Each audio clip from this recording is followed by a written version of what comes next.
పవిత్రమైన దేవాలయంలో బూడిద విభూతి అవుతుంది, నీరు తీర్థం అవుతుంది, బియ్యం అక్షతలు అవుతాయి, కొబ్బరి ప్రసాదం అవుతుంది, పొంగలి నైవేద్యం అవుతుంది. అదేంటో పవిత్రమైన దేవాలయంలోకి ఎన్నిసార్లు వెళ్ళినా మనిషి బుద్ధిలో మాత్రం మార్పు ఉండదు. దేవాలయంలోకి వెళ్తాడు, మొక్కులు మొక్కుతాడు, ఒళ్ళు దండాలు పెడతాడు, యజ్ఞయాగాలు చేస్తాడు, హోమాలు చేస్తాడు, కానీ బుద్ధిలో మాత్రం ఏ మార్పు లేకుండా బయటకు వస్తాడు. లేకపోతే లడ్డూలో వాడే నెయ్యిలో గొడ్డు నూనె కలిసింది అని ఒక వ్యక్తి రాజకీయంగా ప్రకటన చేయడం ఏంటి? దాంట్లో అసలు ఏమాత్రమైన హేతుబద్ధత ఉందా, సాధ్యమయ్యే విషయమేనా అని మనం ఒక్కసారి ఇంగితంతో ఆలోచించాల్సిన అవసరం ఉందా లేదా ఒకసారి చెప్పండి. ఇప్పుడు గొడ్డు కబేళాలు అనేటువంటివి ఆల్రెడీ నిషేధించబడినవి. అక్కడికి వెళ్ళి ఆ కబేళాల దగ్గర నుంచి రహస్యంగా గొడ్డుని సేకరించి వాటిని లడ్డూకి వాడే నెయ్యిలో కలపటం అని ఎంత రిస్క్ ప్రాసెస్.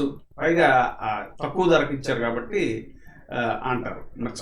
తక్కువ ధరకు ఇచ్చిన దాంట్లో ఇంత కాస్ట్లీ ప్రాసెస్ తోటి ఎలా నూనె తీసుకొచ్చుకెళ్తారు అనేటువంటి దానికి లాజిక్ లేదు.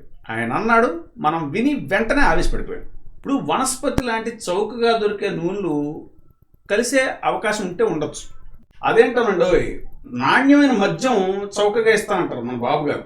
కానీ టీటీడీ లాంటి ధార్మిక సంస్థ చౌకగా నెయ్యి కొంటే దాంట్లో నాణ్యత ఎలా ఉంటుంది అని ప్రశ్నిస్తారు.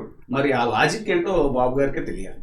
ఇప్పుడే సబ్స్క్రైబ్ చేయండి, లైక్ చేయండి, షేర్ చేయండి. WEITV ప్రైమ్, నీ ఉత్తమాభిరుచుల సమ్మేళనం.